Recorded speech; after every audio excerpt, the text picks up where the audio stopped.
တက်23နှစ်ရွာမှာတလကို300ရအောင်စူးစမ်းနေတဲ့ challenge day something တကယ်တော့ပိတ်ဆိုင်ရလာရင်လူတော်တော်များများကပါဝယ်ရမလဲဆိုတာကိုအရင်စဉ်းစားတတ်ကြတယ်ဒါပေမဲ့ကျွန်တော်ကတော့ဒီပိတ်ဆိုင်ကိုဘယ်နေရာမှာတောင်းရင်ကိုယ့်တော့ပိုတန်ဖိုးရှိမလဲဆိုတာကိုအရင်စဉ်းစားရတယ်ဒါကြောင့်ဝင်ကိုရလာတဲ့ခါတိုင်းမှာကျွန်တော်အရင်ဆုံးကြည့်တာက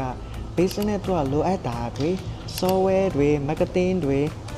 equipment တွေဒါမှမဟုတ်နောက်ထပ်စလုပ်ချင်တဲ့ project တွေတော့ငွေဖယ်တာမျိုးပေါ့နော်ပြီးမှကျန်တဲ့ငွေတွေကိုကိုယ့်အတွက်တောင်းဖြစ်တယ်တချို့လူတွေကအခုလိုမျိုးဝင်ကိုရနေပြီဆိုတော့ဘာလို့များကားမဝယ်သေးတယ်လဲလို့မေးကြတာပေါ့နော်ဒီဟာကဆိုရင်လည်းအခုလည်းမဟုတ်ဘူးဟိုးရင်ကလေးကပေါ့နော်တူတူအနေနဲ့ကျွန်တော်ရဲ့ personal ကမှခဏပဲလာမေးကြတာပေါ့နော်ဒီတငယ်ချင်းတွေကစားပေါ့သူကတော့မင်းဒီလောက်ထိဝင်ငွေရနေပြီဆိုတော့ကားတစ်စီးအနေနဲ့ဝယ်လိုက်ပေါ့ပါညာဆိုရင်ကျွန်တော်တော့လာပြီးတော့ပြောကြတာပေါ့နော်မေးကြတယ်တကယ်တော့ကျွန်တော်အနေနဲ့ကားမဝယ်ချင်လို့တော့မဟုတ်ဘူးအခုချိန်မှာကျွန်တော်တော့မလိုအပ်သေးလို့ပေါ့နော်လိုအပ်လာတဲ့နေ့ကျရင်တော့တေချာပေါက်ဝယ်မှာပဲဒါပေမဲ့အခုချိန်မှာတော့ကားဝယ်တာထက်ကိုလို့ကိုပိုတူးတက်စေတဲ့ຢာတွေမှာပိတ်ဆန်တောင်းတာကိုဦးစားပေးတယ်ဥပမာမနေ့ကကျွန်တော်ဝယ်ခဲ့တဲ့ DJI Osmo Pocket ကင်မရာလို့ပေါ့နော်ဒါကိုလည်းလိုရှင်လို့ဝယ်တာတော့မဟုတ်ဘူးနောက်ပိုင်းကုန်းသွက်တွေပိုကောင်းလာဖို့ပိုစင်ပြေလာအောင်ဖန်တီးနိုင်ဖို့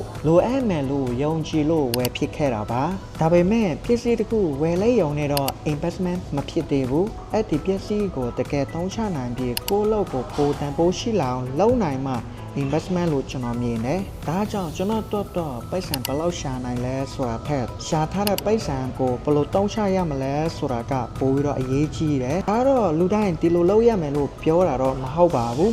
ဒါလက်ရှိကျွန်တော်လုပ်နေတဲ့ပုံစံတွေပဲဖြစ်ပါတယ် challenge day IT မှာပြန်ပြီးတော့တွေ့ကြပါမယ်